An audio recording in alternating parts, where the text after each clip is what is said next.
Please, no echoes. All right, we're here and we're live, and it seems to be working because miracles still happen. Hi, can you hear me?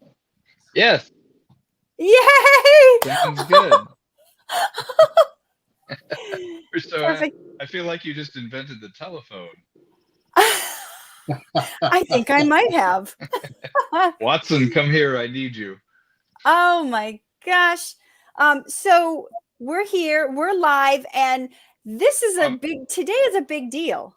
Real quick, we did Yeah. get some texts from people like Tony and people saying, is there a new link? So I don't know if you can communicate this new link to the people that need to know.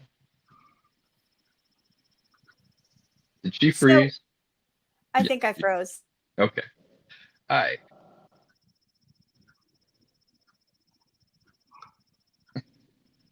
Yep. Well, everybody, thanks for being here. Good night. No. So, Bill, real quick, let's talk a little bit about what we're trying to do here with Paleface.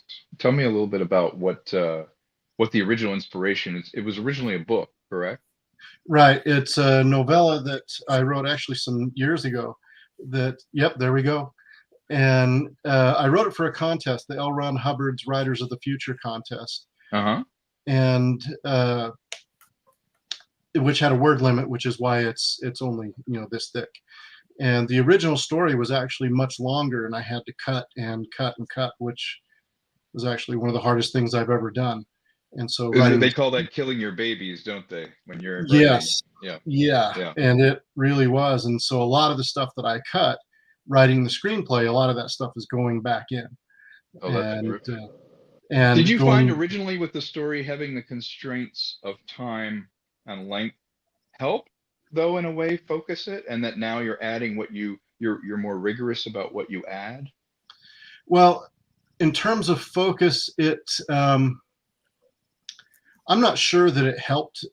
Well, it did help focus, but there were things about it that I felt like I was glossing over because when I wrote it originally, I didn't own a computer when I wrote it originally. I wrote it out by hand. Wow. On lined paper. Analog. And then I had to go to the college to type it. And so I didn't know what the word count was. And then when I saw the word count, I was like, oh, that is significantly longer than the word limit. And so some stuff was, easier to cut than others. But in the end, I was literally saying, okay, I can take these 3 words and make it 1 word, and doing that all over the place. And when I turned it in, it was the word limit. It was like right at the limit. And so in some ways it did really help me focus it in, but in others there just was no way to do it other than kind of glossing over. Right. And so there are things in the book where it's a memory in a few sentences, where in the script, of course, it'll be a scene where you get to actually see it and hear the dialogue and things like that. That'll be much more robust and much more impactful than in the novella. Yeah, it makes me think of that quote. I'm sorry this is so long. I didn't have time to make it short. Yeah, I think Mark Twain had a quote something like that. Yeah, but are you back, Catherine? You can see us okay and everything? Yeah, can you hear me? Yes, you had frozen, so we weren't being rude. We just wanted to keep going. George, so those of you who are just joining us, I am with W.D. Kilpack. Well, that's his writer name. We call him Bill.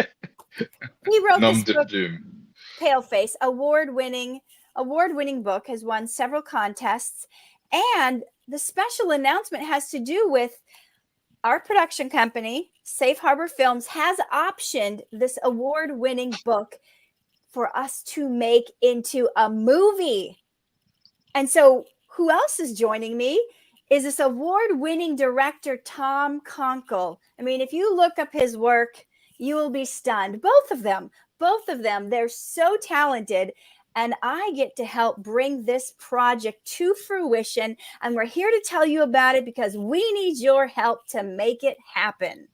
So any of you guys who may have questions about what we're doing and how you can help, put it in the chat. We will try to answer those, and we're going to forge ahead, just letting you know bits and pieces of what we're doing. So we're doing a crowdfunding campaign right now. And so what that means is you have the opportunity to help us bring this story to life, to be part of a little slice of history. Now, for those of you who are on, I see several people who don't live in America. And real quick, is that Yes. link in the chat? Is the link to the crowdfunding in the chat so that Yes, everybody can it see is. it? It's in the description on this video. So you Okay. can click on that link. That's great. And Bill, if they want to know more about what we're doing with the project and things we have going on, what's the mailing list they can join as well? Well, and you can subscribe to our newsletter at safeharborfilms.com. You click on the join link and you can join the family. That's the idea there. And Okay. safeharborfilms.com, it's all written out. And, it's in the chat. Okay. And, oh, there you go. And you just click on join. Join the family. And you can learn about stuff there. There's also a Facebook page that is Paleface Movie. As it turns out, Paleface by itself was already taken. But and that's been there for a little while, and you can get information there. That if there's also stuff you can look at kilpack.net, KILPACK.net, that you can subscribe to my newsletter and get information there also, and also my other books that I've written if you're interested. That's Yay! fantastic. Yeah, and I was Awesome. laughing about Paleface being taken because I'm just imagining like who went in there and it's like, I'm going to get that website and have that down. You have to check that out. But yeah, Paleface, for me, there's some life lessons in this book too. We were just talking about the book. Like Katherine, I know a lot of your audience is interested in that kind of thing. Some of the takeaways from the story are very interesting. And that what resonated with me is, you know, it's a Native American character's experience, but we've all been in that situation where we feel like we don't belong in sort of exist outside places. And it's a great life lesson. Uh-oh. Tom, your volume, we're having a hard time hearing you. Okay. You just went to the bottom of the ocean. How about now? Is it better now or still? You're less deep. You're less deep in the ocean, but you're still in the ocean. Come on, yourself. So we'll let him come back and talk about whatever he's going to talk about when the sound issue gets fixed. But he was talking about, you know, a lot of you guys follow me some of you guys follow me for my acting, and some of you follow me for the different life lessons I do in the life coaching. Right now we're talking about the book Paleface, which we are now turning into a movie, and we're going to get you guys to come on board with that. But he's talking about the different life lessons that it's not just an entertaining, exciting, edge of your seat, gripping experience where you're like totally in there. There's also like some lessons and epiphanies that apply to all of us, not just the main character. So let's hear if Tom's sound is working. Is my sound any better? Yeah. Yes. All right. There's a lesson. I don't know. Charge your headphones. No, for me, what I was trying to say about it is it's a Native American main character, which excited us. It's always fun to explore a new world. I think indie film does that really well, where this is a movie that Hollywood wouldn't necessarily make, but that we can. Bill's respect for the culture is throughout the book, and it's not window dressing. It's not just, hey, what's your hook? It's Native American. It's intrinsic to the story, and some of the life lessons are universal. So by being specific, some of the best stories are specific but universal. And in this case, we've all been in a situation in our lives where we felt displaced, you know, where you feel like you're in two worlds and you don't really belong in either one of them. This character struggles with that. Something extraordinary happens that is life-changing, and we've certainly all experienced that. And it's how this person deals with it, how Hector, the main character, deals with this stuff, that we all go on a journey. And science fiction does this really well, is create allegory and tell the truth. You can have a fantastic setting, but the profoundness of it is just the wisdom of like life. You know, science fiction is like comedy. It lets you be bold and tell the truth, and be unfettered by the real world sometimes. So you can have sort of magical things happen, as magical things can happen in your life. But in the case of this, it is in service of a character growing, living through a nightmare, and ultimately Paleface is about how does this character deal with something extraordinary changing their lives. And I think that's universal, while at the same time being very specific to a Native American character's experience and where they are. So that's what attracted me to want to direct the film. Was I feel like we can sort of say, well, we don't need Hollywood to do this. If people buy the ticket now and take a look at the Indiegogo campaign, you could support the idea of movies that Hollywood wouldn't make. That this is something that we need to kind of stick it back to them and go, you know what, the movie business has been in trouble for a while making these big expensive movies that really please no one. We can make some movies that are very specific to a genre, very specific to an experience in life, but Hollywood would ignore us or reject us. But we can band together and go, you know what, I'd like to see that story. So what Tom is talking about, for those of you who are unfamiliar with kind of how it works in Hollywood, they have a box, and if you don't fit in that box, you're kind of not considered. That's why indie films are so important. They're so fresh and they're so new. At the same time, they're telling your stories. They're like what you relate to. I don't know about you guys, but how many of you go to the movies lately and you're like, it's just 27 superhero movies? What about like real life things? And like, what about people who are different cultures or different things? Let's talk about that. And Bill, I know you talked about how you discovered that you actually have part Native American in your backstory. And that's kind of what got you intrigued. And that's why you wrote the main character as a Native American. Do you want to speak on that? I mean, for those of you who are in America, some people are calling today Columbus. Some people are calling today Indigenous People Day. But either way, it's shining a light on like what we're about in America and kind of the beginnings of it, where it started. How does that all tie into, you know, where you are and why you chose a Native American as the main character? And well, for me personally, that when I was pretty young, my grandma told me that I'm part Cherokee, and so that really struck me. And so from a very young age, I became interested in Native American culture and started studying it and reading about it. And all my life, you know, watching movies with cowboys and Indians, and I was always the one who was rooting for the Indians.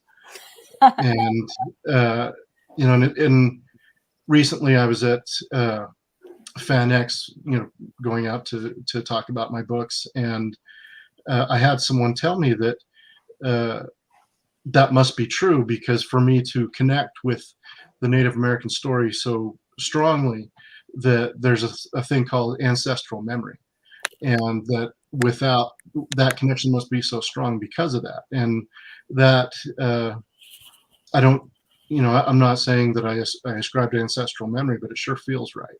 Yeah. And that I really love the idea of that.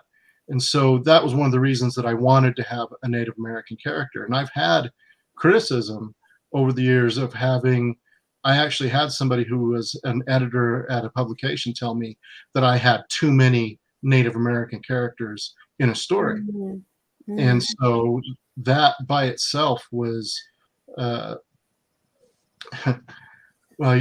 he told me that, and I basically said, well, then I guess I won't be being published in your magazine. Exactly. And because this is the kind of story that I want to read, and that this is, you know, it's essential.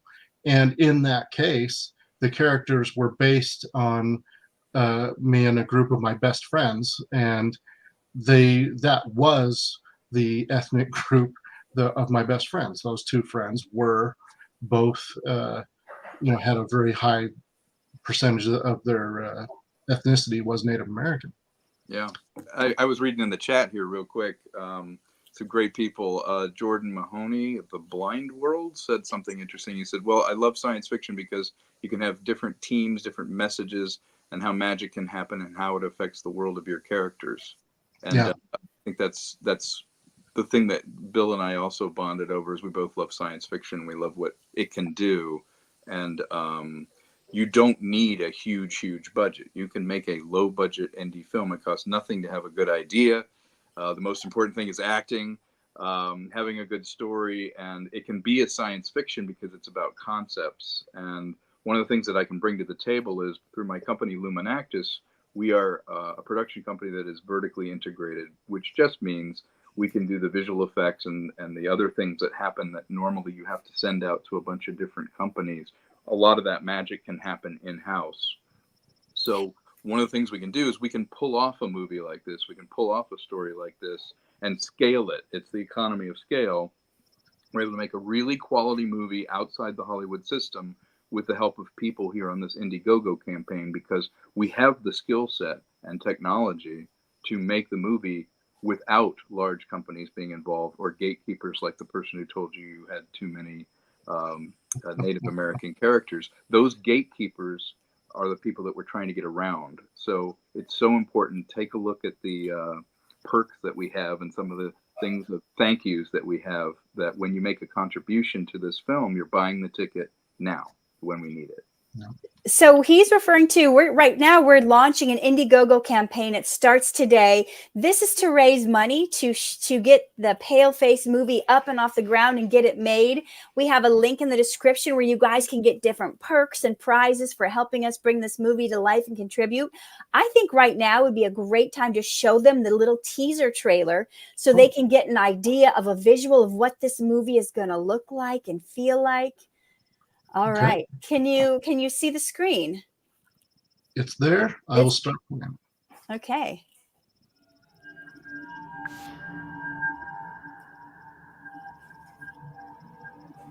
From award-winning author W.D. Kilpack III and award-winning director Tom Konkle.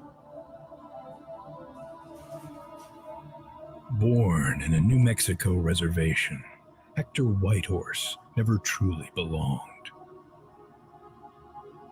Educated in the white man's school, trapped between two worlds. One fateful night, a close encounter changed his life forever.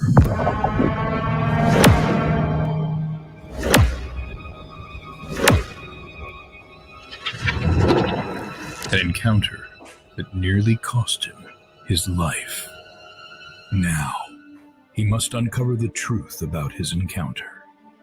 A journey into the mysterious and the mystical, caught between Earth and another realm, pursued by those who want to silence him. Will he survive to find the truth and his place in the world?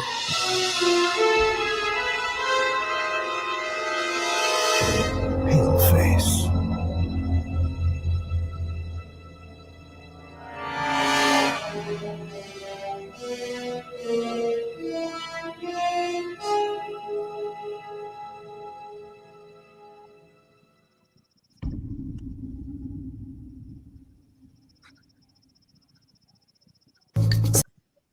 So that gives you a taste of what we're up to and why we're so excited for this new project. Yeah, it gives a real feeling of the flavor. Gives me chills, and I've seen that 1,000 times. Yeah, probably as much as I have making it. Yeah, one of the things I tried to come up with, the sort of kinetics of it and overall look and aesthetic to it, and communicate, well, what's this about? How's it going to feel? Because tone is everything when you're making a movie. And you get the tone from this, that it's got a certain style to it, it has a certain feel. And I think it's very valuable to sometimes be forced to do a teaser, because communicating the idea is half the battle. You know, if you take a look at the Indiegogo page, we're going to be adding different videos that are interviews and talking, but nothing can replace showing someone to teaser. Well, what's the movie going to feel like? What's it going to look like? What's the overall tone of the movie? And so this first teaser really forced me, you know, as a director and just as a filmmaker, you go, okay, what do I have to say? How will it feel? What's the music going to be like? What kind of dynamic shots would I use? The look of it, and that kind of started to capture it. And the best compliment is when someone like Bill or Catherine, who know the business and know the story, go, yeah, that feels great. I'm excited to see it again.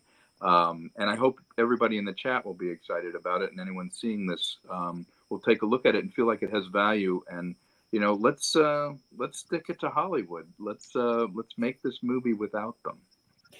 So for those of you who don't know what he's referring to when he says stick it to Hollywood, Hollywood predominantly does not make movies with Native American lead characters. And Bill wrote this wonderful story with the lead character is Native American.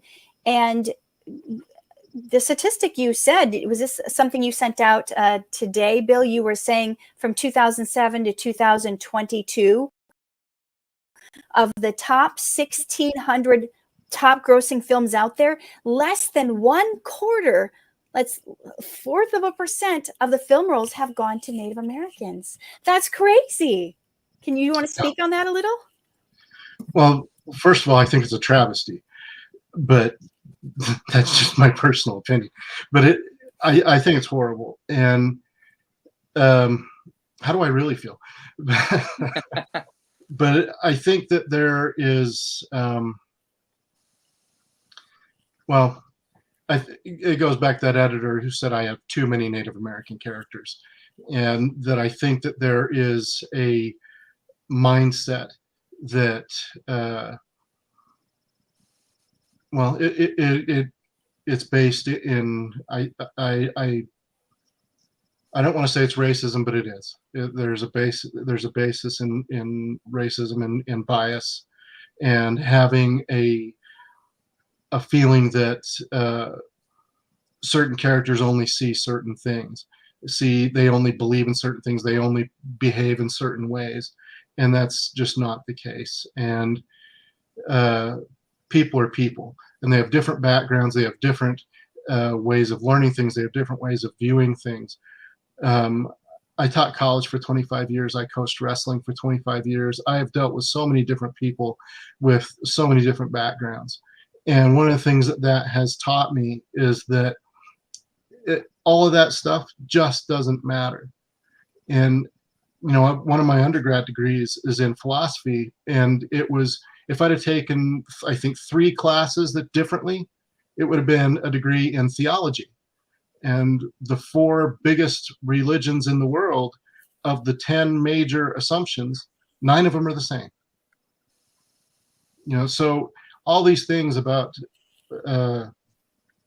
things that people get so upset about, it just isn't worth being upset about. There all these things that people draw all these lines in the sand. It's just not necessary. That there's no reason to have this exclusiveness. There's a lot more reason for inclusiveness.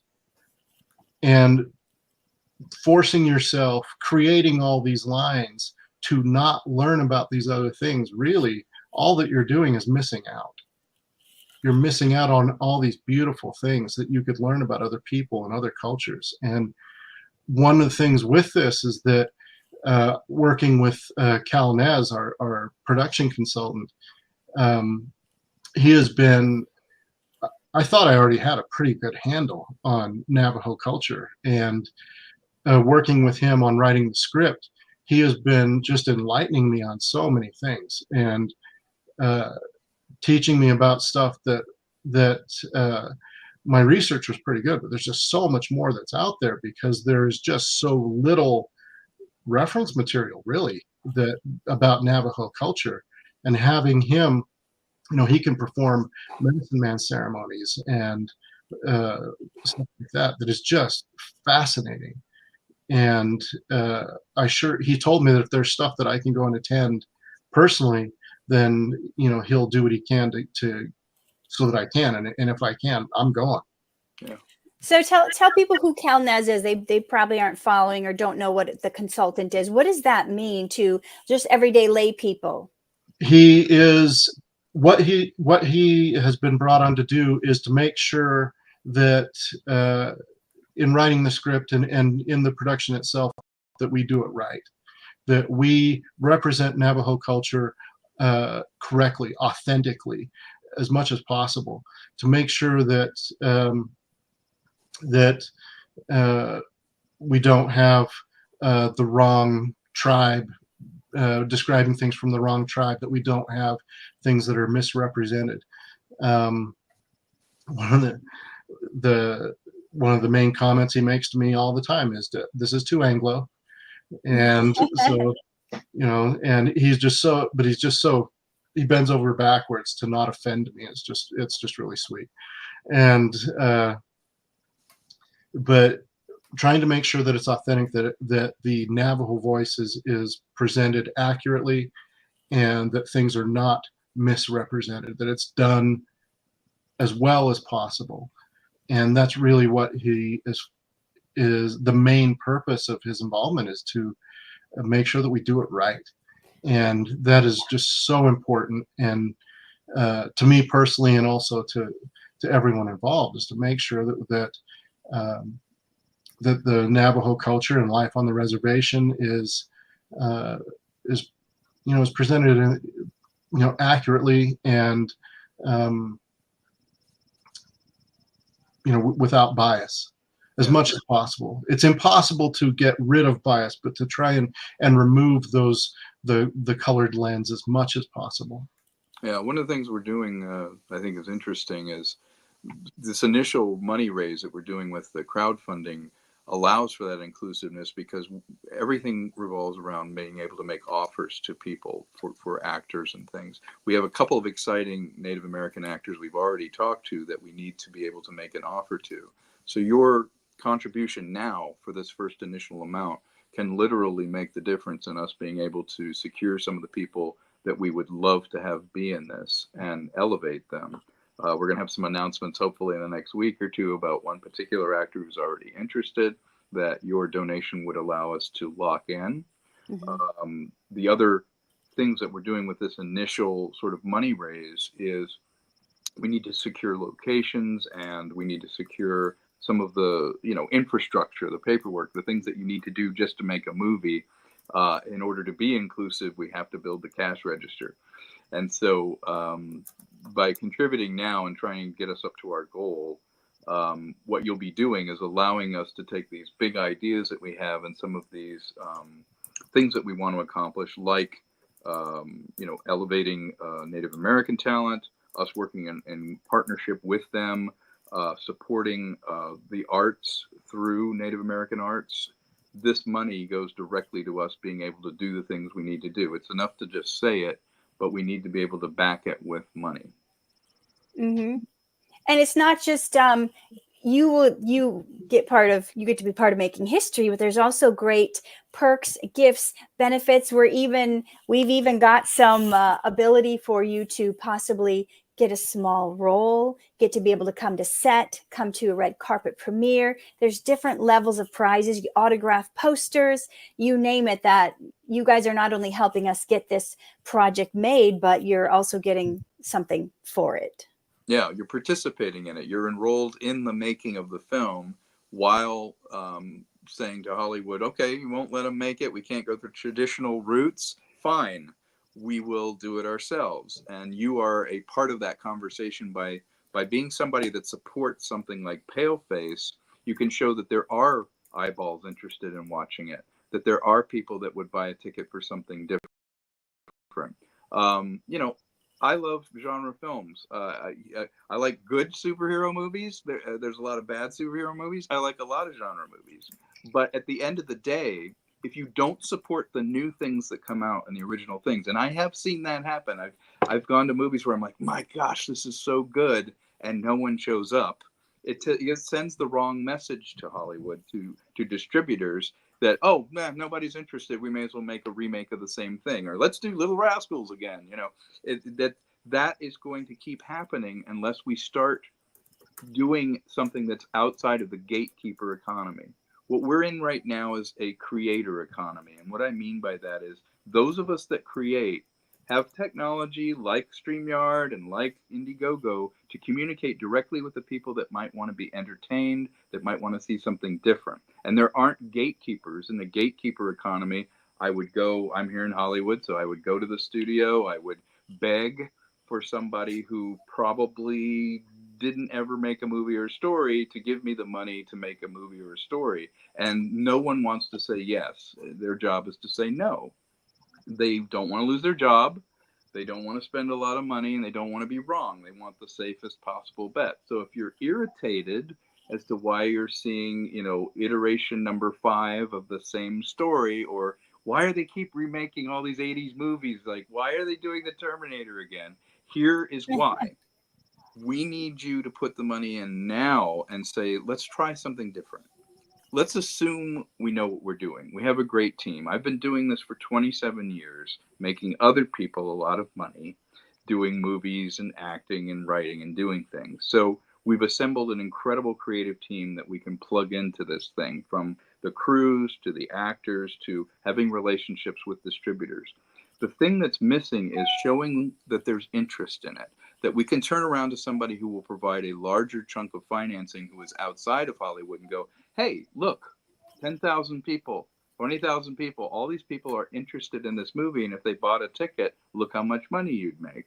So something that this is useful for is to show how serious people are about getting something original out here. If you're complaining all the time about there's nothing good and nothing original, instead of being negative, why don't you put money into something that you want to see, that you believe in, that if you believe our team and you believe that we can pull it off, and we can, then now is the time to send that message outside of Hollywood, and hopefully we can make the film and show that you can do an original film and that there is interest.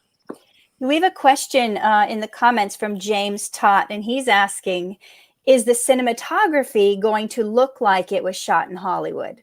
Absolutely. I have worked with 4 or 5 DPs in my life over and over again, DP being director of photography, and the look of the film is so important to me. I am big on lenses and lighting and creating what I call every frame a painting. And what I mean by that is everything needs to be in service of the story. I'm the kind of person, I'll turn the volume off on one of my films and I'll say, you should know the relationships of the characters. You should know exactly what's happening in the story just by looking at it. And I do that all the time, even when I'm editing a film or if I'm watching someone else's film. If you turn off the sound in a good movie, you can tell who has the power in a scene. You can tell how you're supposed to emotionally feel. The cinematography in this, we'll probably be using Aeroflexes. We'll probably be using prime lenses. We certainly will have an incredible support package that will be on par, if not better, than a lot of the stuff you're seeing on streaming movies. I am a big stickler. If you look at any of my work, I did a film noir recently where the lighting plot was so intricate. Sometimes you'd have almost 30 lights going, rotating, moving, barn doors, all these different things to make a particular look in one shot. So the cinematography on this is going to be incredible, and it will be a 4K picture that will finish. You can buy it on disc in 4K. The cinematography on this is so important because it is part of the language of telling the story. It's from translating a book, which is cinematography in your head, to cinematography on the screen.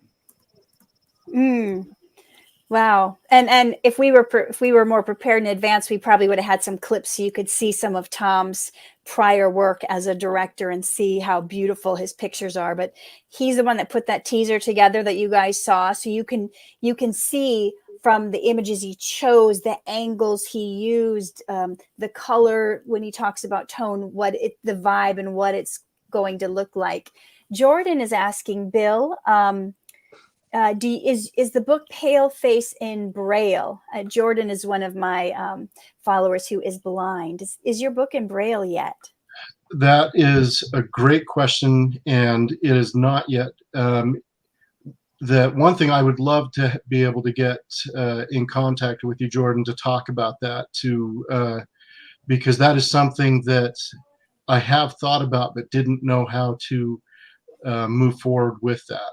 So if there's some way that we can connect, and maybe Catherine, you can facilitate that, because that is something that I have thought about but haven't known how to move forward.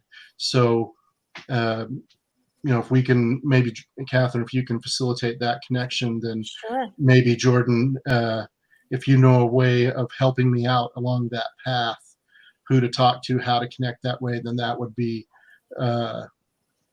maybe you could help me out in terms of that, because that is something that I have thought about. Jordan, if you have a lead to that, why don't you send me a direct message on Facebook, Katherine Norland, or on Instagram, Katherine Norland, and I'll get you in contact with Bill if you have a lead that you can send him on the right path for. Also on the disc, we will have descriptive audio in the final delivery of this film. You always create what's known as an M&E track, which is music and effects track, and a descriptive audio track, as well as captioning. So we'll make sure that anybody can enjoy it on any sensory level. Very cool. So James Todd is asking, how did I become involved with the project? Well, I am vice president of Safe Harbor Films, and that's a film company that initially was Tony Angelo and I, and we had another partner at one time. Now Bill is our other partner in the company, and we've got a slate of projects that we want to make, and we're also working on like another big sci-fi one and a vampire one. We got all different ones, but this one was the one that was calling out to us to be made first, not only because it's a very timely project for here and now, but also the budget is much lower and much easier to attain. And as we were talking about in Hollywood, gatekeepers, a lot of times they want to say, okay, well, what else have you done? They're less likely to give you massive millions of dollars if they haven't seen your work on a full length. Like, we all have our own projects we've done separately, but now this is something we're all doing together. So we're trying to get the smaller project off the ground first, and then we'll be able to expand into the other ones. So we have so much more coming up. So when you guys stand behind us in getting this film made, that's getting the ball rolling for us to for the doors to be open for us to get the other bigger projects going with even more opportunities. So you can donate by going to safeharborfilms.com/crowdfund, and you can pick out different perks and see how you want to get involved more. Tom, looks like you have something to say about that.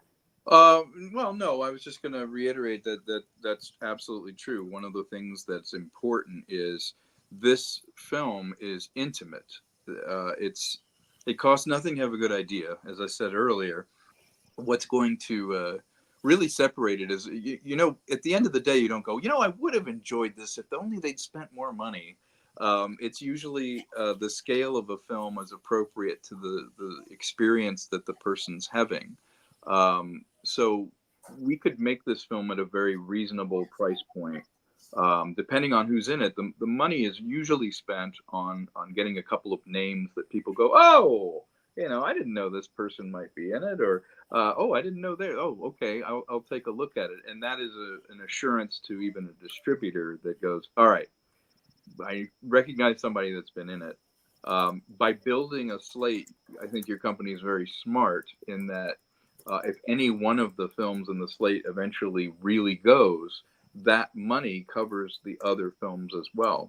So something that's Blumhouse is doing, for example, with their horror movies, is they might make a $1 million, $2 million horror movie, but make 5 or 6 of them. If one of them hits and makes 50 million or 100 million, it covers the other films, and it allows the other films to be creative without going, okay, we've spent $100 million. If we don't make $1 billion, we go out of business, which is the current business plan in Hollywood, where they'll throw $150 million up there, and if it doesn't break out and be like the highest, box office film in the world or ever, they're in trouble, and it's not a sustainable business plan. And so I think we're emerging into a new time where this is perfect. The technology exists. We can reach out through something like StreamYard. We can set up something like Indiegogo, and we can go to people like these lovely people in the chat and say, hey, does this interest you? And if you think there's merit in it, would you mind putting in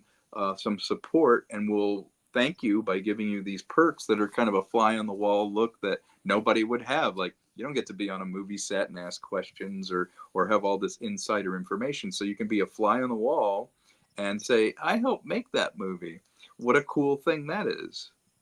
Yes, and some of our perks you could, for as little as I think $30, you can get your name listed in the back of the movie as a special thank you. Like, you can go to the movie with your family and be in the theater, and when the credits roll, your name is up there and you had part of it. So that's when Tom talks about buying the ticket in advance, that's you helping us, get the money to put this together so you can say, I was part of that. When it comes out, your name could literally be on the screen, or for a little higher donation, your company could be advertised. There's all these different perks. So we encourage you to go to safeharborfilms.com/crowdfund and look at all the different perks and how you can participate getting this film made. So there's actually good stuff out there for people to watch. And then you have a part of making that history, and it can show whether it's an autograph poster you get or your name on the screen. So there's a lot of great ways you guys can help out by going to the link in the description. Now, I'm sure some people want to know, is this just going to be only a Native American movie? Is this going to, because that's only what we showed in the trailer. Can you give them a little hint about some of the other characters that are involved, or what else we might see on the screen? Well, it's not only Native Americans in the story, but the Native American aspect is intrinsic to the story. If you took that out of it, it would be a very different story. But the main character is Native American. Of the total cast, percentage-wise, there's a much higher number of Native American characters than anything else, other than when you get into something that is specifically a specifically Native American story. That, but there's a very high percentage of Native American characters. And of the main characters, they're great iconic characters. There's some actress roles, female roles that are fantastic, that are important to his life. There are a lot of really rich roles. One of the things that's kind of cool about doing a lower budget movie is you can have people that are terrific actors that never get a chance to break out or do well. And for every person that's made it, there's 1,000 people that were equally talented that never got a chance to make it. So as a director and somebody who has acted for a living for more decades than I want to remember, I know how hard it is to get a breakout role, to get seen, to have an opportunity to show what you can do.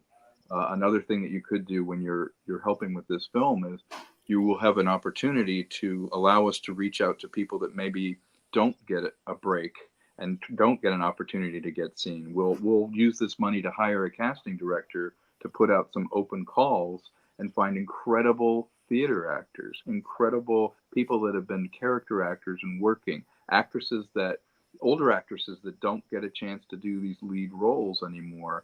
We can bring them in and go, we don't care about that stuff. Are you a good actor, and are you right for the role? Not a consideration of, well, if this algorithm's here and this influencer's in the movie, then we're going to get this, and this. As nice as that is, it may not be best for the story. And something that having independent money and the people that want to see the movie be the people that are financing it, is we don't have to make those kind of consolations, I would call it, to some of these things. We can just go ahead and hire who we think is best for it and let them shine. That's one of the things that at FanX recently is that people were asking me about making an indie film versus with a big studio. And one of the things that with that is that if it was with a big studio, I probably wouldn't be writing the screenplay. Right. They would have somebody that's in their stable of writers. I wouldn't have that opportunity. I wouldn't be able to ensure that it had the same authenticity that I want. I wouldn't be able to go back and put back in the things that I loved so much in the original story. And I wouldn't have the kind of control to make sure that the formula wasn't injected that could ruin the story. That's right. They're what someone else's takeaway and experience, if their goggles are making money or pleasing the most amount of people, which usually pleases the least amount of people, their experience of the story is going to be filtered through that. So they could throw out the very things that made it good. I've certainly been in a pitch with that and had it done to my own work where I'm like, how is that the thing you're taking from this? Like, you write one thing and then you create one movie and then they focus on completely the wrong message or the wrong part of it. And then that train is leaving the station because so much money is at stake. Now you can't take any risks. Now you can't do this. And then finally you end up with something, what I always say is like, hey, if we keep this up, we're on track to something really mediocre. I think that one thing that we can do with indie films like this is right or wrong. And as an artist, you don't know. You put it up there. It's like theater. You get to at least put it up the way you meant. So if it's awful, it isn't awful because you also did what everybody else told you to do. You at least put something up and said, if this is right, then this is what I meant.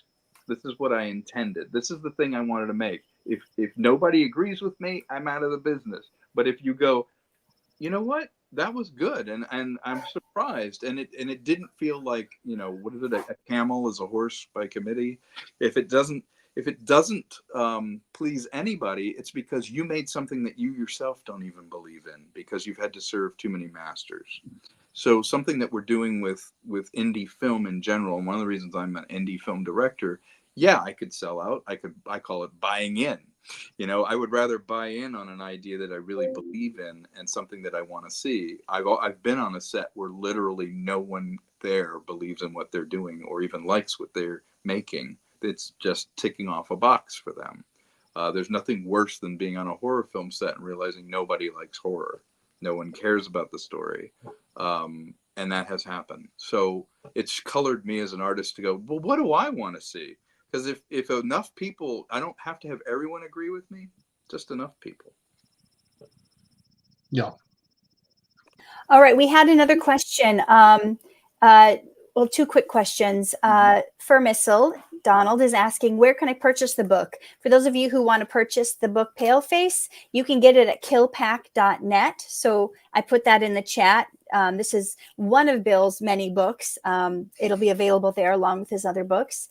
And then James Tott is asking, is the movie going to follow the book to a T? What's in the book will be in the movie and more. And also remember, movies are a visual medium. So the internal dialogue, the thing that's going on inside the character's head that is the experience of a book is one experience that's valid. In a movie, it's how do we show it? How do you feel coming out? You can't film, he walked into the room, he wasn't sure why he should be there, but he was thinking about lunch. There's no way to film that. In a book, you just say that. But in a movie, you have to go, okay, the book is the blueprint. We're now taking the blueprint and making, in a visual medium, we're making the building. And there is a translation process that hopefully it's additive. The experience of the movie, for me, if I do it right, and I think we can, we will feel the way we did watching the book, but we'll experience it on a different level because we'll be like, oh, I remember the way his face looked when he found out in the class how he felt. Or when he got up in the hotel room and was talking to them.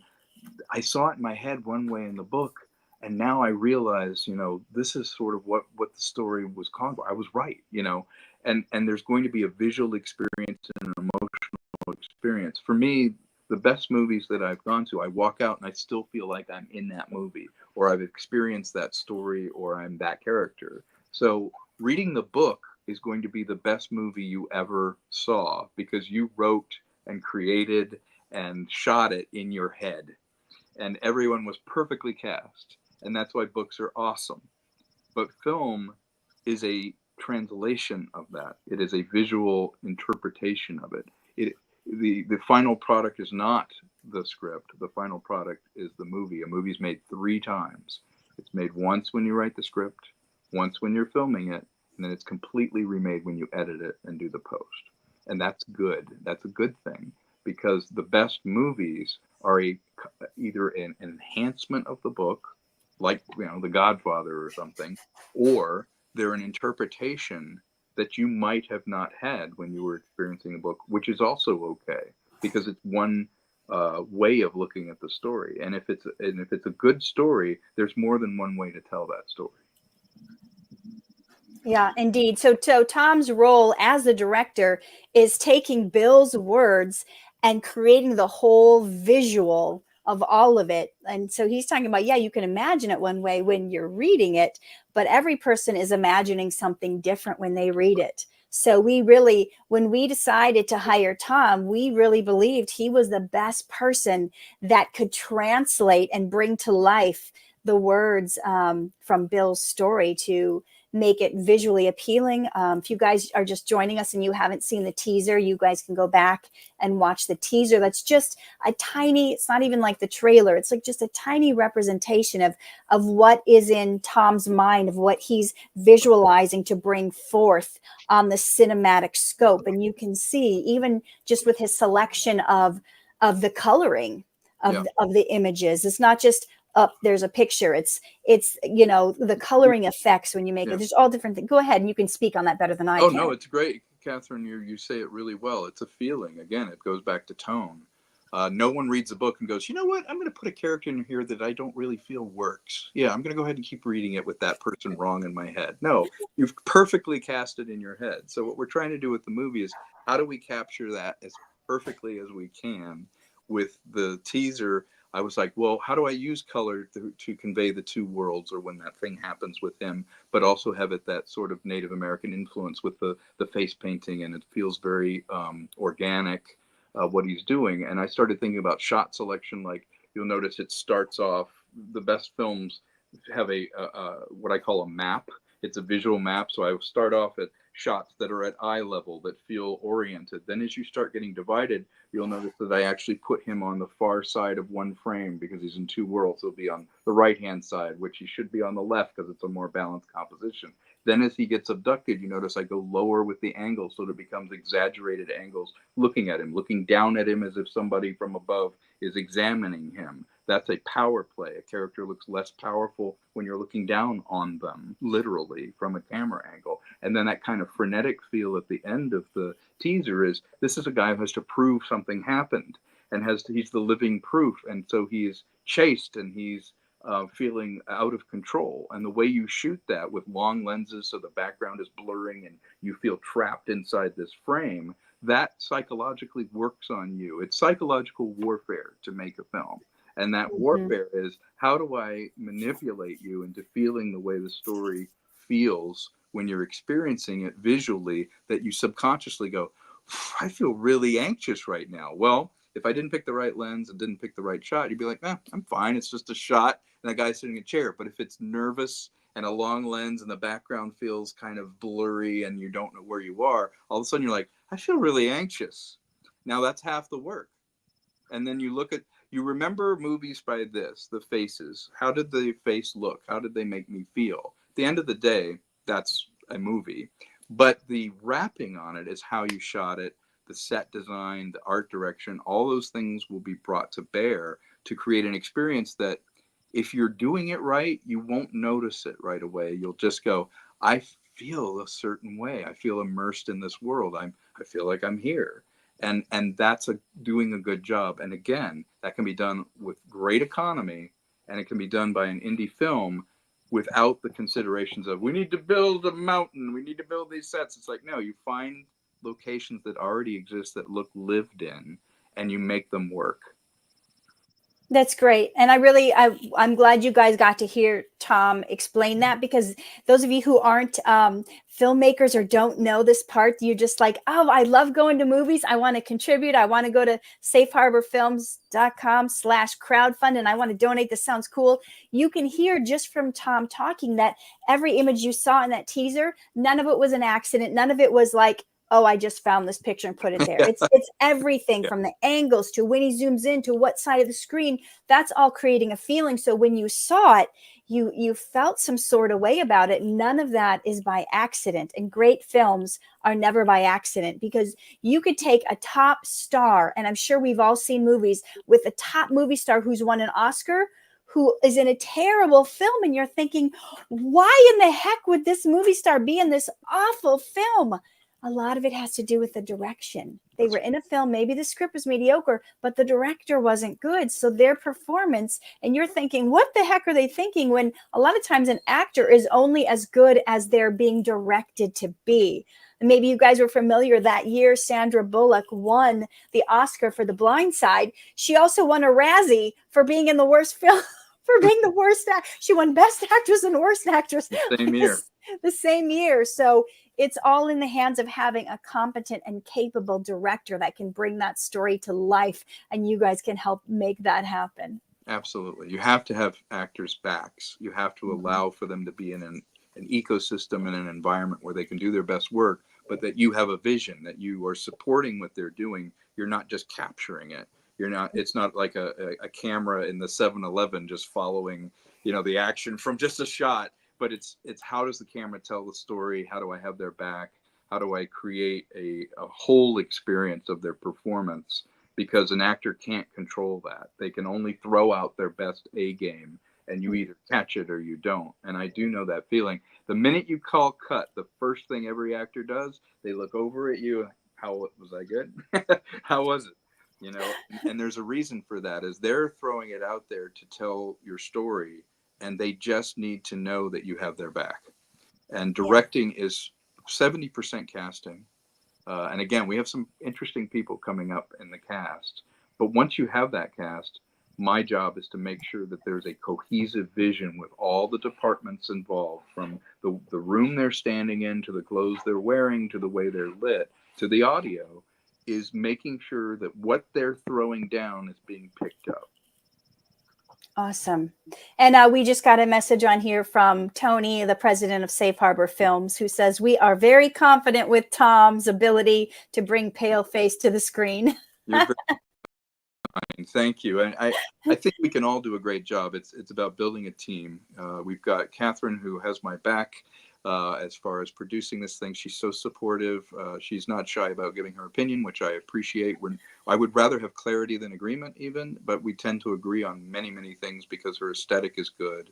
With Bill, we've actually become personal friends, but also I'm learning storytelling from him. I respect his work. I think he knows that I do not use his work simply as a canvas to paint my own particular vision of it, that I have the more Peter Jackson approach, where he said, you know what, this isn't about me. This is how do I take Tolkien's work and honor it exactly as intended. And that's why those movies are probably the best movies ever made. But I do think that there's something to that. You can be a leader and have a team. It's like a small army. I always say it's like, get everyone around the hole and push them in the hole at the same time. That's making a movie while the hole's on fire. But I think once you've assembled the team, it's half the battle. And once you have the people, the personnel, that's the personality of this thing. You're working with people that you want to have do their best work. And by contributing to this and by being part of this as an audience member, as a supporter, you get a bird's eye view and a fly on the wall at the same time. And you can say, hey, I helped make this movie, but even by your level of involvement, you might be on the red carpet with us. You might be meeting the cast. You might be able to shake our hand and say, thank you for making something different, because this is the movie that Hollywood said we cannot make. Let's prove them wrong. Yeah, you can prove them wrong by going to safeharborfilms.com/crowdfund to donate. We have a couple more questions. James Tott is asking, what's the length of this film? You want me to take it? The typical indie film at this budget range is going to be between 90 minutes to 105 minutes, which is a really good telling of it. When you start getting more and more ambitious, it gets more expensive. I would anticipate that this would fall somewhere within that. I will say that we will shoot with great economy, but there will be scenes that need to be cut down. There will be things that we have to do. So the running time will be feature length, but I do feel like it's important not to feel like you overstayed your welcome. That editing is like making a statue. It's what rock you know to knock away to reveal the image that's inside that you find the statue by peeling things away. So we will be very stringent with the way that we edit this and get it down. I think it will be over 90 minutes, but less than, say, 110. Awesome. Brittany wants to know, if an individual chooses a perk of getting a role, what happens if they don't live in Los Angeles? Usually, well, you would have to get yourself here, but then you'd be in the movie. So I think there's something. Is there something in the crowdfunding now that explains that? If not, we probably will put something up that we would love to have you in there. It may not be filming in Los Angeles, so it's very hard for us to pinpoint at this point. If you do want to roll and you do contribute, there'll be a dialogue between us because we need to know where we're shooting. You might have to get yourself there, but you'll be in the movie. It doesn't matter where you live. To fly everybody out, or pretty much. I think the perk level is so low, I don't think we factored in the flight. Yeah. No, the idea behind it was you have to get yourself there. Yeah. Okay. Yeah. And So, one thing, jumping back to what Tom was saying about capturing or honoring the vision, or however you said that one thing, when he did that teaser, I did the cover art for Paleface, and so there was a vision there as far as the visual element that I had for the cover art, and so that was one thing. And what he did with the teaser did capture that, but then expanded on it and kind of turned it on it in a different way. And when I first saw the teaser that he did, it gave me chills. It was, it took things out of my head and put them on the screen in a way that I wasn't able to articulate myself when I did the cover art. And it was kind of awe-inspiring to have something taking something and pulling it out of my brain like that. That was just kind of awe-inspiring. I haven't told him this. That's why he's grinning like that. He's got that Cheshire cat going on. Well, that's the power of film right there. And you're even as the creator of this, you can enjoy being surprised. You can enjoy finding a new flavor to it, and it means a lot to me because that was my experience after reading the book. That's what informed doing the film, and then I brought to bear my filmmaking skills to go, okay, right now we don't have any resources. How do we convey this? And if you want to see that, it's posted on the Indiegogo. You can watch it again there. Correct? Okay. So yes, and if you guys go to safeharborfilms.com/crowdfund, you're going to see our Indiegogo campaign. You get to read all about those who are involved. You're going to get to see the perks, what level you decide to donate, what gifts and perks you'll get at that level. And also, we just posted my interview on the film. That's up there too, so you can look at the trailer again. And we encourage you to share the link. If you know people who love indie films or just love good films in general and want to see something good, share the link. If you're not able to donate right now, share the link out on your social media pages. We might even have we talked about having that to thank you for doing it for everybody that shared, right? There was something we were talking about getting some little perk together, just even if you share. Well, so if you share stuff on social media and you tag us so that we know, we will have some stuff that is custom, that the only people who get it are the people who share it. Right. And so you tag us and you'll get special cool stuff that is just for the people who share.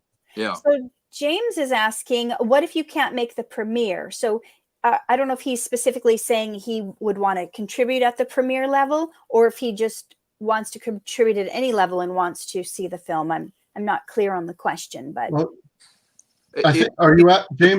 We can certainly film it for you, but we would encourage you, if you're going to put in something and the perk is a premiere, we'd love to have you on the red carpet. More than likely, it will be a Los Angeles premiere, although we may premiere it at another place. And we will keep everybody informed as to where we're going to do it. There might be a really cool theater in Arizona we want to premiere it in. So we can't say right now. Simply donating and being part of the premiere will make sure that you have that as an experience. And get on our mailing list. Go to safeharborfilms.com and click join the family so you can keep up to date on all of this, and keep checking back the Indiegogo campaign, which is at safeharborfilms.com/crowdfund, because we'll be updating that with what's going on. We'll be putting new videos, new interviews. We're going to reveal if we get certain actors attached. Some of you are probably wondering, are we going to have any recognizable faces in this movie? Yeah. And we've got some things up our sleeve, but we're at this point, we need the crowdfunding. We need you guys to contribute so we can actually reach out to the actors and get their, what we call in the business an LOI, a letter of intent for them that's saying they want to come on board. So we can't quite reach out to them until we have something to show for it. Right.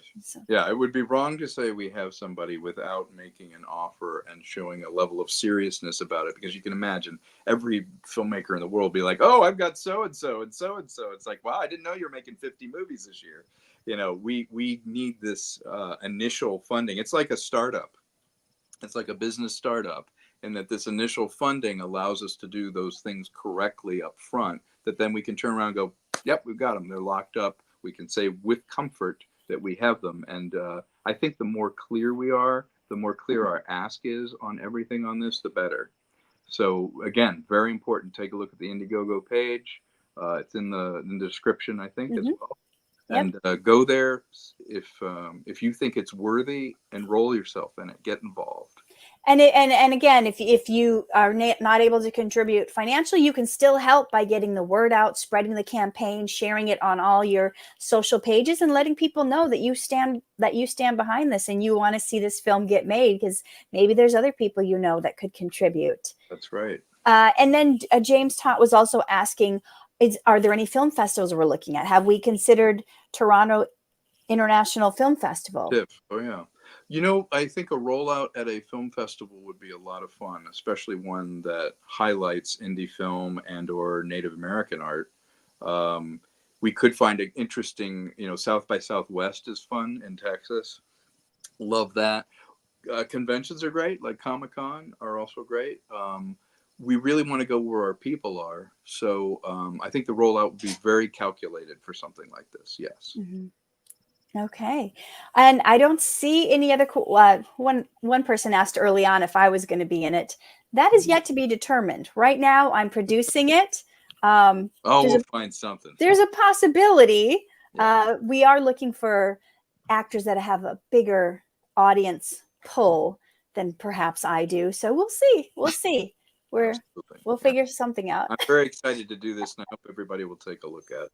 Yeah, so go ahead and go to safeharborfilms.com/crowdfund.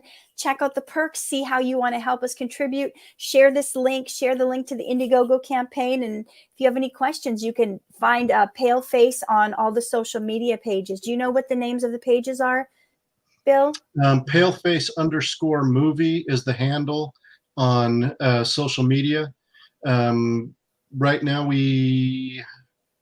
crap. The Twitter? Hold on just a moment. We're just going to tell you the handles.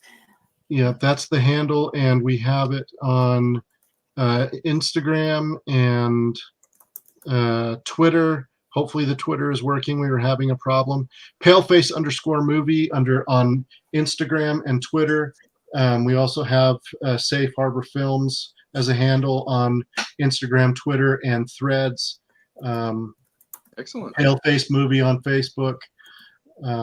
Love to hear from you. Love to see what you thought of this live stream. And if anyone has any suggestions on other places we should go and talk about it, or other things that you'd like to ask, send us questions, send us ideas on those social. I think we'll be posting some more images and stuff on those as well. Yeah. Get on the mailing list, and we'll keep you filled in and check the campaign regularly. That's right. And there's some fun interviews coming up too for the page. Yep. Yes. All right. Thank you for being here and joining in and hearing about this. And whether you watched it live with us or you're watching it later, come be a part of our team and join in helping us get this movie off the ground. Thank you, guys. Thank you. Appreciate I'm really you. excited to see it, and I hope you are too. Yep. Okay, bye. Thank you. Take care, all.